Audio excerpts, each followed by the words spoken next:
Hello नमस्कार दोस्तों, स्वागत है आप लोग सभी को YouTube channel bright future live में। तो दोस्तों, आज की क्लास में हम लोग डिस्कस करने वाले हैं एक इंग्लिश स्टोरी। यह स्टोरी जो है सो टाइम इज गोल्ड, मतलब समय के वैल्यू के बारे में समझने वाले हैं कि टाइम जो है सो कीमती है, यानी कि टाइम कह सकते हैं टाइम जो है सो सोना होता है, ये हम लोग कह सकते हैं। तो बोलेंगे इस स्टोरी के माध्यम से हम लोग समझेंगे द वैल्यू ऑफ टाइम, मतलब समय की क्या महत्व होती है। तो ठीक इसी प्रकार से यहाँ टाइटल है टाइम इज गोल्ड, मतलब समय जो है वो कीमती होती है और सोना होती है। So this is the story of a lazy man. Lazy man मतलब होता है आलसी आदमी। तो यह स्टोरी जो है सो एक आलसी आदमी के लिए है। Who was a friend of a king, जो एक राजा का दोस्त था। One morning the lazy man asked the king, एक दिन सुबह लेजी मैन राजा से पूछा था। आस्क का सेकेंड फॉर्म आस्क होता है और आस्क मतलब पूछना होता है। Why everyone says that I can't do anything? Why मतलब क्यों, बोलता है हर कोई क्यों कहता है कि मैं कुछ नहीं कर सकता हूँ। And when I go to get a proper job, everyone refuse me. और जब मैं एक जॉब के लिए जाता हूँ तो हर कोई मुझे इनकार कर देता है। My enemies have told everyone that I never do any work on time. मेरा दुश्मनों ने सभी को बता दिया है। everyone मतलब होता है सब, सभी को, एंड हर किसी को। टोल्ड मतलब होता बताया था, क्योंकि टोल का फर्स्ट फॉर्म टेल होता है और टेल का second form third form told होता है। तो बोलता है कि मेरे दुश्मनों ने हर किसी को बता दिया कि दैट मतलब कि I never do any work on time, कि मैं कभी भी समय पर काम नहीं करता हूँ। नेवर मतलब होता है कभी भी नहीं। द किंग राजा सेड मतलब राजा ने कहा था लेट मेक या डील, चलो हम लोग डील करते हैं। यानी कुछ शर्त करते हैं, चलो हम लोग डील करते हैं। बिफोर सनसेट यानी कि सूर्यास्त होने से पहले, you come to my treasure and collect as much gold and pearls as you can. बोलता है कि सूर्यास्त होने से पहले तुम आओ मेरे खजाने के पास आओ और कलेक्ट करो, और उसे कलेक्ट कर लो। As much gold and pearls as you can, तुम जितना सोना और मोती कलेक्ट कर सकते हो। They will all be yours, वह सभी तुम्हारा हो जाएगा।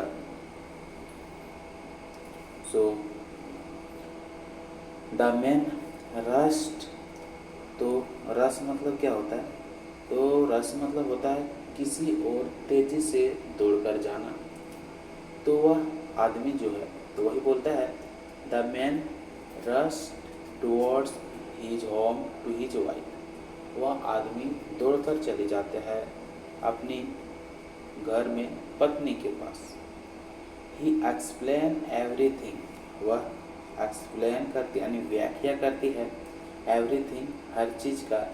And then after hearing the husband the wife said, और अपने हस्बैंड की सारी बात सुनने के बाद, यानी कि आफ्टर हियरिंग द हस्बैंड को सुनने के बाद, द वाइफ सेड उसका पत्नी ने कहा go and get the gold and germs, बोलता है जाओ और ले आओ सोना और आभूषण।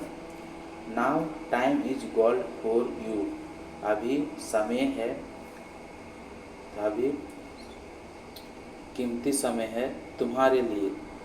The lazy man set down, lazy man जो है, आलसी आदमी जो है, वह बैठ गया। सीट डाउन मतलब होता है बैठ जाना, और सेट डाउन यानी सीट का सेकंड फॉर्म सेट होता है। तो लेजी मैन जो होता है वह बैठ जाता है और कहा था आई कांट गो नाउ, मैं अभी नहीं जा सकता हूँ। गिव मी लंच फर्स्ट, पहले मुझे भोजन दो, यानी कि दोपहर को भोजन को हम लोग लंच बोलते हैं, तो पहले मुझे भोजन दो। आफ्टर हैविंग, खाने के बाद, he decided to take a nap, खाने के बाद उसने निर्णय लेता है एक झपकी लेने का, यानी कि थोड़ी देर सोने का, उसको बोलते हैं झपकी लेना, यानी कि झपकी का निर्णय लिया। इंस्टीड लेकिन इसके बजाय, स्लेप्ट फॉर 2 hours, लेकिन इसके बजाय से वह 2 घंटा सो गया। देन फिर लेट इन द आफ्टरनून, फिर दोपहर में, he picked the huge bag and went towards the king's treasury। तो he picked मतलब उसने उठाया, the few bags कुछ बैग, and went और गया था, towards की ओर, the king's treasury मतलब राजा की खजाने की।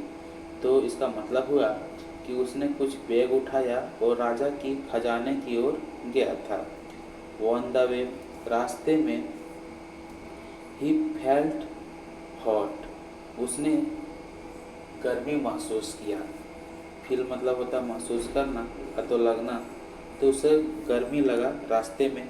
सो ही सेट डाउन, इसलिए वह बैठ गया। अंडर अ ट्री, एक पेड़ के नीचे, टू रेस्ट, आराम करने के लिए, and ended up sleeping for another 5 hours, और वह 5 घंटे तक सोता रहा। तो इसका मतलब हुआ कि रास्ते में जब उसने गर्मी महसूस किया तो वह सो गया, तो वो बैठ गया। जब रास्ते में गर्मी महसूस किया तब वह यानी कि पेड़ के नीचे बैठ गया रेस्ट करने के लिए, और वह 5 घंटे तक सोता रहा। So when he finally reach the palace, जब वह पहुंचती है महल, palace, it was already late in the evening, और वह पहले से ही लेट हो चुका था, देर हो चुका था शाम इवनिंग में। It was the time for sunset, और यह टाइम जो था सूर्यास्त होने का टाइम था। देयरफॉर, इसलिए, द प्लेस, तो पैलेस था, द पैलेस, यहाँ है ना पैलेस, तो इसलिए इसको प्लेस नहीं बोलना, इसको पैलेस बोलना, प्रोनाउंसिएशन पर भी ध्यान देना। The palace gates had been shut before, यहाँ पे क्लाउड नहीं होगा, यहाँ पे कुड होगा।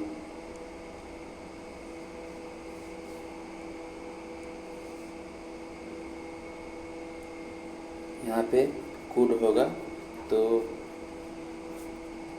द पैलेस जो है gates had been shut before he could reach there, तो वहाँ पे जो है महल जो है सो महल का दरवाज़ा जो था वो बंद हो चुका था। यही बोलता है कि द पैलेस गेट्स, यानी कि महल के दरवाजे जो थी बंद हो चुकी थी। Before he could reach there, उसको पहुँचने से पहले। He lost the golden chance to get rich just because he didn't know the value of time. तो क्या बोलता है, उसने सुनहरा चांस यानी कि सुनहरे अवसर जो थी उसने खो चुकी थी टू गेट रिच यानी कि अमीर बनने का, जस्ट बिकॉज सिर्फ इसलिए क्योंकि ही डिडंट नो, वह नहीं जानता था समय का वैल्यू क्या है। तो स्टोरी में हम लोग को यही सीखने का मिला कि समय की वैल्यू क्या है। यदि आप समय से पहले नहीं पहुँचे हो तो आप भी सुनहरा अवसर खो सकते हो।